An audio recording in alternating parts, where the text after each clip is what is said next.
நான் உங்களுக்கு ஒரு கதை சொல்லிக்கிறேன். அல்வா ஓட்டின கதை ஞாபகம் இருக்கா உங்களுக்கு?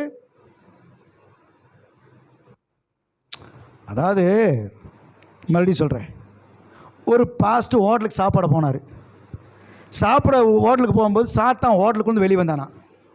இவருக்கு ஒரு ஆச்சரியம், இங்கே உனக்கு என்ன வேலை? இதை சாத்தானுக்கு சாப்பிட்றதுக்கு என்ன வேலை இருக்குது வந்துட்டு, உனக்கு இங்கே என்ன வேலைங்கிறமா? அது சொல்லிச்சா, எனக்கு இங்கே வேலை ஒன்று இருக்குது பாரு. 4வது டேபிள் நீ உட்காந்து 5வது டேபிளை கவனிச்சான். இவர் என்னடா அப்படின்னு சொல்லி 4வது டேபிள் உட்காந்துட்டு 5வது டேபிளை பார்த்தாரான்.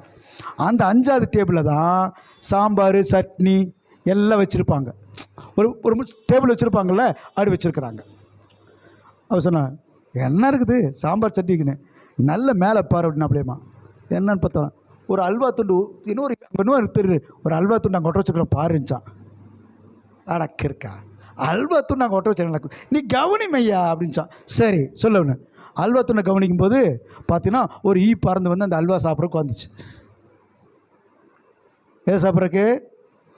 அல்வா சாப்பிட்றக்கு. உடனே ஒரு பள்ளி இந்த இதை பிடிக்கிறக்கு, எதை பிடிக்கிறக்கு, ஈய பிடிக்க நேராக வந்து பிடிச்சோன்னே தவறி குழம்பு இதில் விழுந்துருச்சு, சாம்பாருக்குள்ள விழுந்துருச்சு. இப்போ சொல்லிச்சான், இப்போ பார் அப்படின்னு. அவன் 3வது டேபிள் சொன்னான், யோ தோசை வச்சியே சாம்பார் ஊற்றுனியான். இருங்க வர அப்படின்னு போய் இந்த சாம்பாரை நல்ல ஒரு கலக்கலைக்கு ஊற்றுனானா. ஊற்றுனுக்கப்புறம் பார்த்தீங்கன்னா பள்ளி அதில் விழுந்துருச்சு, செத்து போயிடுச்சு. சாம்பாரில் பள்ளி தெரியுது. அவன் ஏண்டா சாம்பாரில் பள்ளி இருக்கணும் பலான்னு ஒரு அளவுட்டு, ஏண்டா என்னை சாகடிக்க பார்த்தியானு. அவன் ஏண்டா நான் வேணாட செஞ்சு அவன் அடிக்க ஓட்டில் தமாதுமான அடிச்சு சண்டை அடிச்சான். பிசாசு வந்த வேலை முடிச்சுட்டு போயிட்டு வரேன்ச்சான். பிசாசு அப்படித்தான். சந்தேகம் ஒரு சின்ன அல்வா ஒட்டுவான், பிரச்சனைங்கிற ஒரு அல்வா ஒட்டுவான், ஆசைங்கிற ஒரு அல்வா ஒட்டுவான், நீதிங்கிறது ஒரு அல்வா ஒட்டுவான், நியாயங்கிற அல்வா ஒட்டுவான். நம்ம பார்த்தா நீதி நியாயமாக தெரியும், அதில் தான் மேட்டே இருக்குது. உன்னை சிக்க வைக்கிறதுக்கு அல்வா துண்டை ஒட்ட வைக்கிறான்னு அர்த்தம். வாழ்க்கையில் ஆவிக்குரிய வாழ்க்கையை முடிச்சிடும். ஆகையால பாருங்க, அவன் நேராக வந்து மோதிர யுத்தம் பண்ணுகிறவன் அல்ல. நேராக வந்து நீ அடிச்சு போடுவேன்.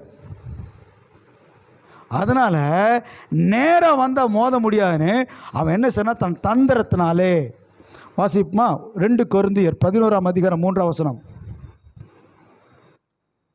2 கொரிந்தியர் 11:3. ஆகிலும் சர்ப்பமானது தன் தந்திரத்தினாலே ஏவலை வஞ்சித்து போல உங்கள் மனமும் கிறிஸ்துவை பற்றிய உண்மை என்று விலகும்படி கெடுக்கப்படும் என்றோ பயந்திருக்கிறேன்.